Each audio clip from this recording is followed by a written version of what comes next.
So you want to know more about the mud flood? That's good. That's real good. Alright, listen to this. So the mud flood was a catastrophic event that happened roughly 150 years ago, wiping out many civilizations and burying many buildings under mud. Many ancient structures that we see today was once buried. All over the world, you can find these buried structures, and we literally had to dig them out from the mud. And every now and then, we stumbled across sinkholes, uncovering buried buildings. And this is the reason why so many buildings have windows partly buried in the ground. If you notice with this one, the windows get smaller and smaller. And sometimes you see buildings with windows like this. Trust me, that's not a basement. Because if you keep digging, you will see the original front door. Oh my days. So anytime you come across buildings like this, you're dealing with mud flood.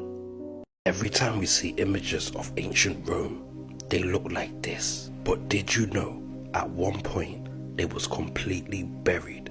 So the mainstream narrative tells us that after the fall of Rome, all of these buildings just fell into disuse. But that doesn't make no sense. Surely the conquerors would have occupied these buildings. And what I don't understand is, where did all the mud come from?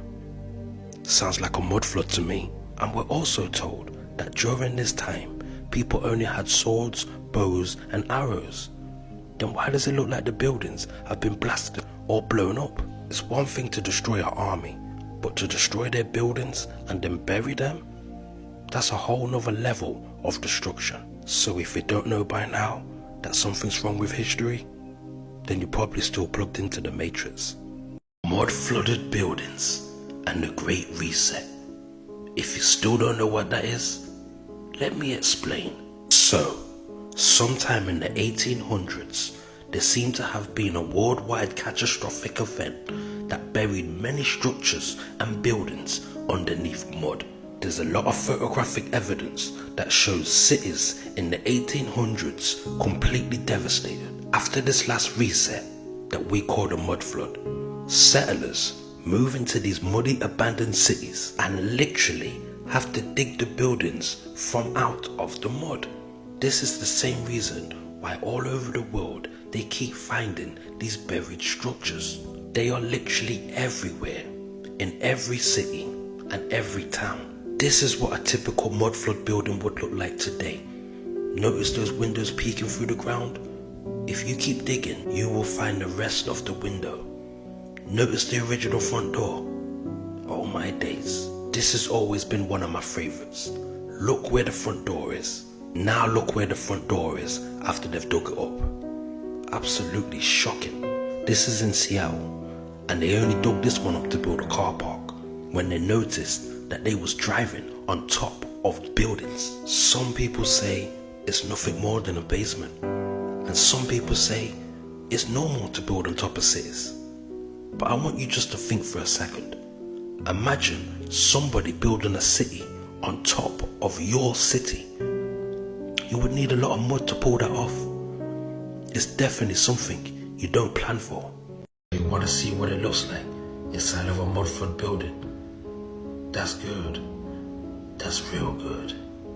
But first, I want to point out that all mud flood buildings have steps that lead up to the front door or steps that lead down. And the reason why is because they've had to make alterations to the building. And they'll always have a date on it, sometime in the 1800s.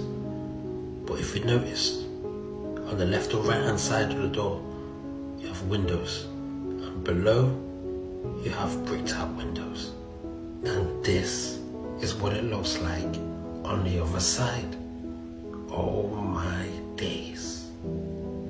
Damp, dirty, rusty, and old. And this is another part of that same building. And I want you to notice the bricked out windows at the bottom, how they get smaller and smaller until you can't see them no more. And this is what you're dealing with on the other side. These are not basements. It's not the sewage. This was the original lower level. and they clear it out, remove all the mud and all the mess, and salvage what they can. Anytime you come across a building like this, you're dealing with mud flood. When you look into history, all the answers are there. You just gotta be able to decipher them.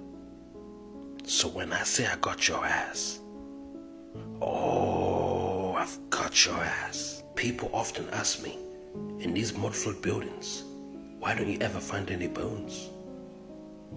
That's because they was removed. So we're talking about catacombs, and I'm gonna need you to read between the lines on this one and use some critical thinking. So they say cemeteries began to be emptied in when? 1786. That's right on time for the last reset. They say it took them over 12 years to move all the bones, numbering between 6 to 7 million. So they say it was due to a public health problem why they had to move the bodies. Now imagine people digging up 7 million decaying bodies with a disease, because remember, that was the reason why they had to move them, and then moving them up to a different location and building a catacomb out of the bones, 5 stories underground. There was no names, no dates, nothing. They like to throw a cross in there to make you think it's about religion, but you can clearly see that cross was put there at a later date. This has nothing to do with religion, and it wasn't just thrown down there randomly. Every bone was put strategically in place. These catacombs are in Paris and they're open to the public, but believe me, under every city there are hidden underground catacombs. Oh, we've got your ass. We've got your ass now. So, construction workers started renovations on a shop in Shelbyville. And guess what they found? The original front door. Oh my days. So check this. They say Shelbyville was founded in 1827. At which point in the mainstream version of history was it covered in mud? So you want to understand more about mud flood? That's good. That's real good. Alright, listen to this. So, this is what you will see when looking for a mud flood building. Stairs that lead up to a front door, which is actually the second floor, and windows that are buried underground. Those windows underground are actually the same length as the windows you see above ground. And here's another mud flood building, and again, steps that lead up to the front door, which is really the second floor, and windows partly buried underground. And again, no surprises here. Steps that lead up to a front door and windows partly buried underground. And don't get it twisted, they've converted these into lower level apartments or basements. But if you keep digging down, you will see the original front door. You see, what they like to do is dig out as much of the building as possible from the mud, then convert a window into a door, and you'll always have steps that lead up to the front door or steps that lead down. Anytime you come across a building like this, you're dealing with mud flood. So you want to know about the last reset? That's good. That's real good. Alright, listen to this. So this is how it is. From the 1700s to the 1800s, we went through a reset. History was rewritten. And what that means is names was changed, dates, places, and most importantly, the rulers of this world as we know it changed. Because if you notice, so many countries was founded in the 17 and 1800s. So many monuments and great buildings was founded in the 17 and 1800s. And what they really mean when they use the word founded, it means they found it. Something was already there, and they claimed it for themselves and told their own story of what they saw when they arrived. Imagine that the history of technology is even rewritten. And the reason why they've done this is because they want you to believe in evolution. They want you to think that we've been living for thousands of years and nobody was able to make any type of technology or electricity. They want you to think that the rulers of this world are superior to every other civilization and culture, and they was the only ones that could figure it out. Because if you don't know, there's nothing new under the sun. Anything that you think about doing, it's already been done. And remember, Napoleon said, history is a set of lies agreed upon. Why do you think he said that? He said that because that's exactly what history is. It's his story. It's not our story. It's his story. Let's take a look at a few before and after images of ancient temples. This is the Temple of Inscriptions in Mexico, and when it was rediscovered, it was almost completely buried. This is the Sengamangalan Cave in Indonesia, and I bet if you keep digging, you'll find more of the structure. And this is the Candibongsu ruins in Indonesia, and it was just left to grow wild. It makes me wonder, where did all the people go? Same with this temple in Sri Lanka. It was just left and abandoned. And how about this city that was once buried in Peru? We almost missed this one. And one of my favorites, the Angkor Wat Temple in Cambodia. The people, long gone. I don't even think they know who made this one.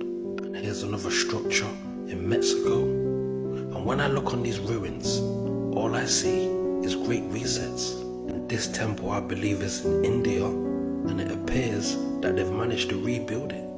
It's crazy to think how many civilizations have come and gone. This is the Chocolate Hills in the Philippines, and it just may be an ancient buried city. All my days. As you know, I believe under every hill that is shaped like this is a man-made structure. That's why these hills look suspicious to me. The Chocolate Hills have been declared the Philippines' third National Geological Monument, and they call it the Chocolate Hills because of how the grass turns brown in the dry season.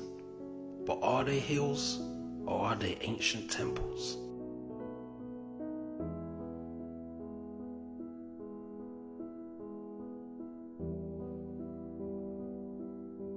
This is really and truly an exciting time to be living in.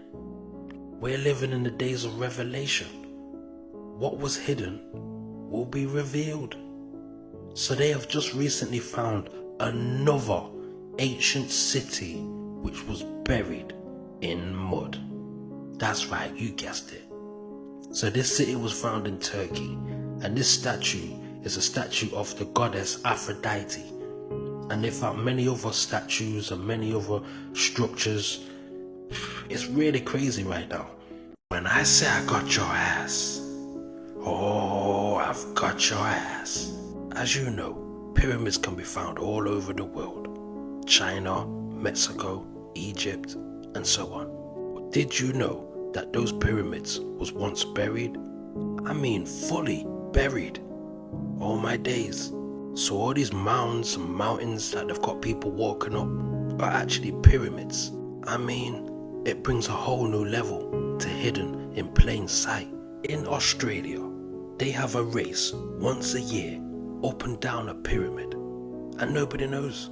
And it's not just pyramids, it could be colosseums. I believe under every green mountain or hill like this, there is a man-made structure. Mud-flooded buildings and the Great Reset. If you want to find evidence, then go to Glasgow, Scotland. So straight off the bat, you can spot a mud-flooded building when the stairs lead up to the front door, or stairs that lead down to the front entrance. This is on Bath Street, and I'm telling you, this is Mudflood City. So the entrance with the steps is not the original ground level. That's the second, third, or sometimes fourth floor. The original ground level is buried underground, and what they do is dig out most of the building, renovate and refurbish and salvage what they can. As you can see, they've dug out as much as they could, and they've turned this one into a shop. These are not cellars, they're not basements, they are mud flooded buildings. You probably walk past these buildings every day. You can find these buildings all over. but you just didn't know what you was looking at. Anytime you come across a building like this, you're dealing with mud flood. Mud flooded buildings and the Great Reset. If you still don't know what that is, let me show you. Now this is a mud flood building. You have to understand, this building was found, excavated and dug out. That's the reason why some of these windows have been bricked out or turned into air vents. And if you notice, the windows are getting smaller and smaller and smaller. That's just where somebody hasn't dug out deep enough. This is a mud flood building.